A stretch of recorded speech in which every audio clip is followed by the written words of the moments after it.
Does your company serve your customers with the right products? Well, congratulations, you are working on the right things. But even if your product seems to be the right one for your customers, do you receive complaints about bad customer service or slow feature development? If you do, I know the feeling and have experienced the same daunting problems. And unfortunately, there's a risk your company will eventually be out of business. So continue watching to find out more. Hi, I'm Hannu Törmänen, your product team coach. I have worked for 30 years in product development as a software engineer, scrum master, agile coach and engineering team lead. On my channel I share my experiences, achievements and yes, even failures, so we can all learn and make product development a success. Now you are in a situation where you have established a nice customer base with your products, but struggling to meet their demands in terms of product features and quality expectations is not a fun place to be in. A product development organization I worked for about 10 years ago went through a similar kind of scenario. We faced a difficult situation after having several important big customers placing high product quality demands. At the same time, we had a growing number of issues and bugs in the product due to technical debt. Simultaneously, there was high pressure from the customers to add more features to the product. And when an organization is not able to deal with these challenges, there is a risk of losing business.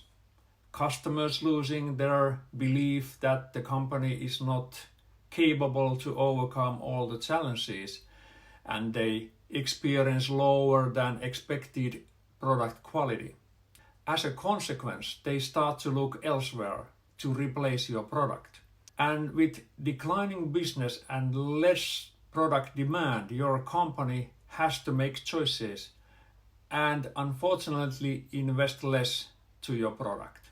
So we were under pressure trying to get the new features out of the door on time, while still fighting the quality issues with a number of customers.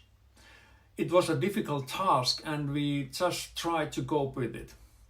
We didn't really have a strategy to get back on track and resume a sustainable way of working. The chosen focus was on delivering the features to customers on time, but there was too much going on at the same time and we didn't meet the schedule requirements. We must admit that we did not succeed in meeting the anticipated level of delivery demanded by our customers. Our product development flow was unable to maintain the required momentum, leading to a sluggish pace that ultimately impacted our business and caused a slowdown. So in my opinion, this is why you also should be interested in designing product development flow in your company. You don't need to be an established company to apply the principles of product development flow design. Even small companies should think about how we can develop our products in most economical way. Designing product development flow is beneficial for small startups to large enterprises alike, and it is wise to create a product development strategy in every maturity level of your company. If you are a startup, your main focus is usually building the product prototypes in rapid cycles to find the right product market fit and your first customers. If you achieve success and your customer base begins to grow, you likely need to hire more people and create many product teams to scale up your capability to deliver value to growing number of customers. However, there are risks in rapid exponential growth both in number of customers and recruiting more people. You may not be able to scale up your operations in high growth situations. This can lead to issues in product quality and increasing pressure from demanding customers who want to deliver more product features. Making wise choices to fight the right battles and your ability to focus on doing the right product for your customers is crucial. Luckily, you can apply universal principles of product flow design throughout the life cycle of your product.